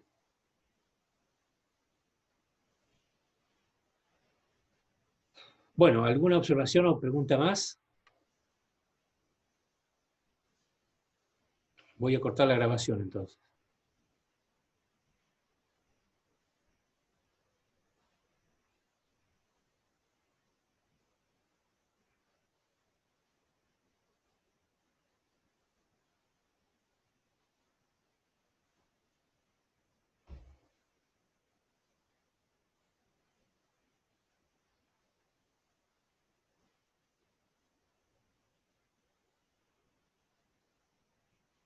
Si encuentro cómo. Acá está.